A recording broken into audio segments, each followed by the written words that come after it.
Welcome back. Last time, in Nora's story, scene 3, she finally got out the restroom while Carlo and Douglas were in a debate. Nora gave a proposal, and hopefully Carlo will accept it.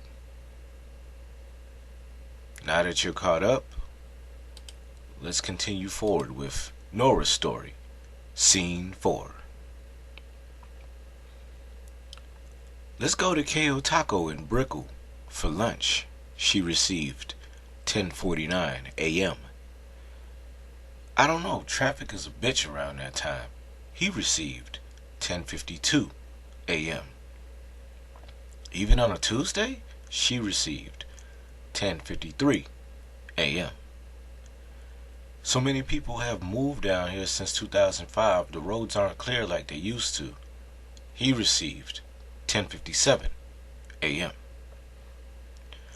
What's near your office? And we'll meet there. He received 10:58 a.m. I'm fasting, so I won't be hungry at that time, to be honest. Let's just roll around Gulf Street Park and take it from there. She received 11:01 a.m.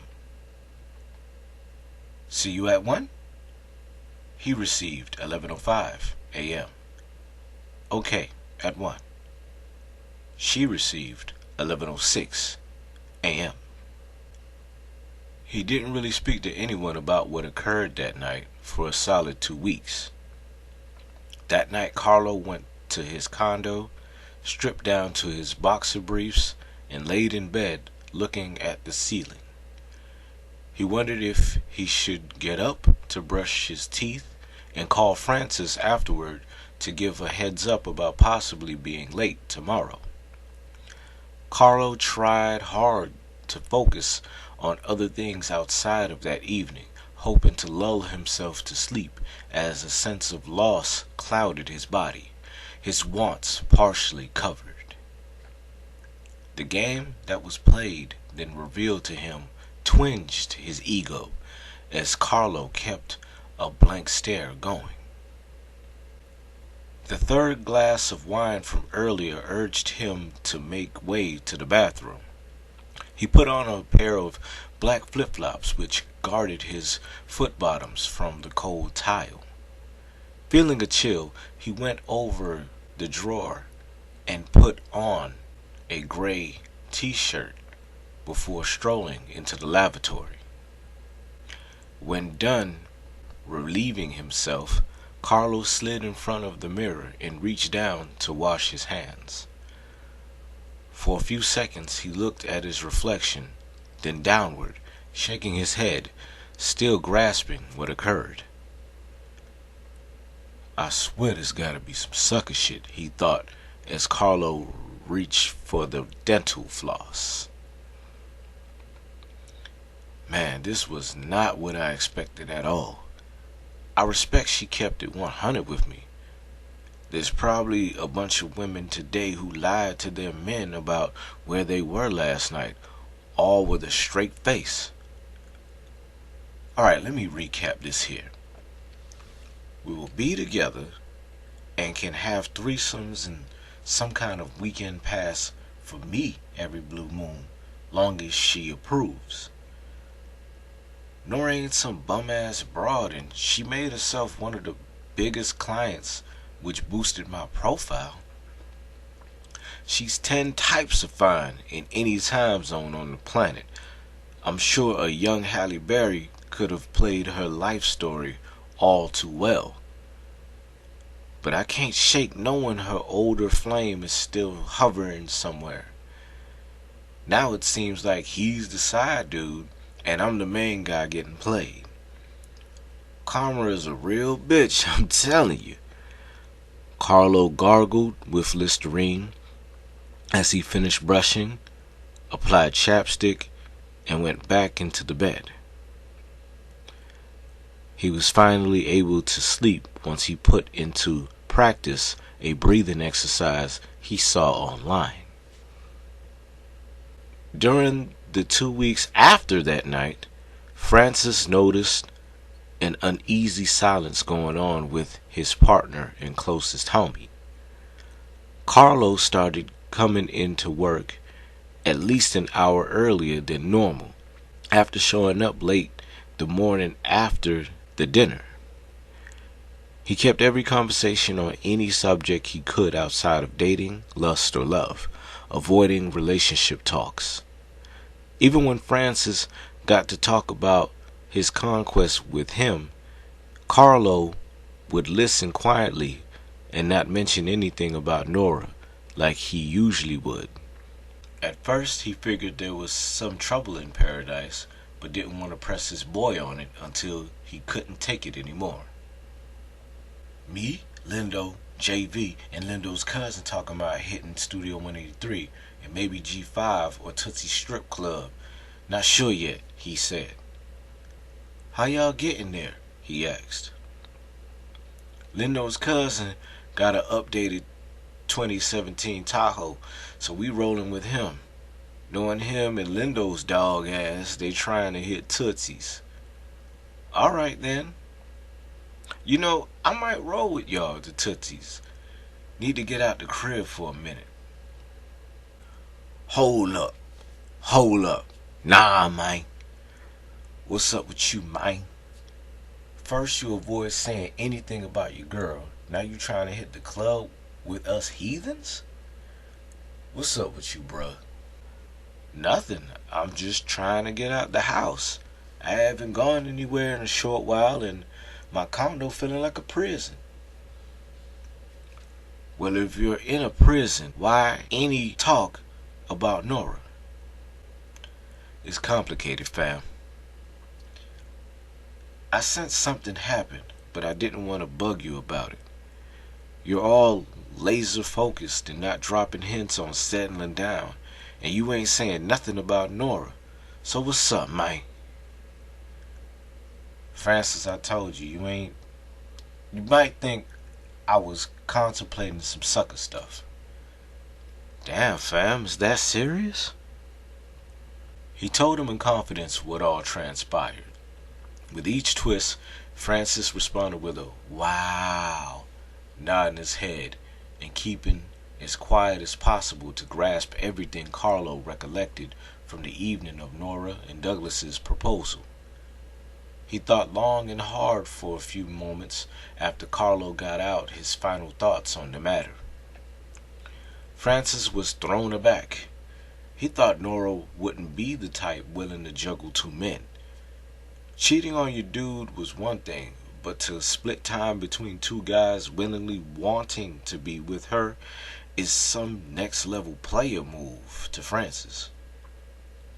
As a single man, he knew Carlo wouldn't even go for this option, but since it's coming from someone in love, he knew it must be cutting his boy deeply.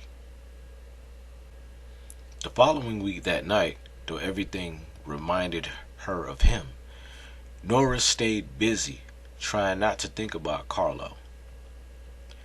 Sometime during the second week, she checked her texts and phone log every other hour. The second half of that same month, Douglas asked about Carlo and wondered if the young man decided to give up without a fuss. Nothing yet was what he got in return the few times he inquired. If it's meant to be, it'll come together. But whatever he could do to help, he would, is what circled his thoughts. A few days prior to the text, they were all in one room discussing with others the status of the building's progress. Francis made uneasy glances at both Douglas and Nora, focusing on the budget and hoping added spending wouldn't delay their paydays ahead. Douglas kept his eye on the reports, but couldn't help notice how Nora and Carlo stared at one another. Look at them, like two kids who miss playing with each other, but their parents are at odds. This ain't the Hatfields and McCoy feud, so I'm sure someone will make a move sooner or later, he thought. With the meeting adjourned, Nora whispered something to Douglas. In return, he looked over to Carlo, who witnessed their exchange. The older gentleman smiled, kissed her forehead, then headed out as everyone gathered their items. Carlo sensed they were talking about him, so he followed behind Nora as everyone exited the building. Francis peeped which direction his boy headed, so he took a different route to his vehicle, figuring he'd catch up with Carlo later. "You're looking good, boss lady," he said while trailing behind Nora in the parking lot. "Is that so?" she said. "It's been a trying time, but I manage." "I can't imagine what could cause such suspense." "Me neither, Mr. Manning," she said. "I won't keep you long. I wanted to ask, could I come over tonight or tomorrow?" This exchange led to coffee and catching up with one another 2 days later, and then a bowling night double date with Francis and some cute chocolate sister he met on a dating app. They spoke, texted, did activities, and hung out like two close friends. It was almost as if they never split. When they met at Gulfstream Park, the couple found their way into a sports memorabilia shop, admiring the autographed jerseys of Hank Aaron and Willie Mays. "I realized something, Carlo," she said.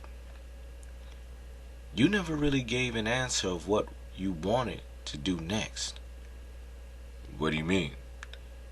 "About us, about our arrangement we offered you." Silence befell onto the young man as his facial expression gave the appearance of being in heavy concentration. After nearly 30 seconds of silence, Nora's nervousness started escalating. Anytime a man has to think this long and hard, he's trying to turn you down nicely, she thought. I should try saving face now. "Carlo, be real. Were you trying to have sex with me once more before breaking away?" "Wait, what?" "You're looking perplexed now, and we haven't spoken or chilled together for a month before these last few dates. I hoped you had a clear idea of what you wanted by now," she said. "I'm having a great time with you, but what's all this for? Is this some last hurrah? I'll allow you this final touch and taste, but after that, we must part for good because I won't be a friend with benefits scenario." Carlo seen that this moment of truth meant a lot. He weighed his options and wondered how it would be like. He looked her in the eyes, grabbed her by the hands, and kissed them before speaking his mind. "Simply just having sex with you wouldn't solve anything, really. So this isn't another notch on my belt type situation. I paused because I'm trying to see if being with you means more to me than knowing Douglas is still there. I'm seeing if me loving you attacks my pride or forces my ego to reject this accord altogether." "So what's it gonna be?" "Well, I'm not running anywhere, so I'll put it to you like this. Karma for whatever I've done with others might be in the form of us being together the way we are now. I love you too much, and we've got more ups and downs." "So I'm your punishment is what you saying?" "No, I'm saying I'll see how much of this I can tolerate." If seeing Douglas kissing your forehead, lips, or hand doesn't faze me like at the last progress report meeting because I know you got appearances to keep up, then maybe a future with you won't be too bad. And if you can't handle it, I'll let you know how I'm feeling. So do know I'm down to make this work, but only if things can move in a natural flow. Unconditionally, she asked. One hug, one kiss, and one date at a time, he said. The end.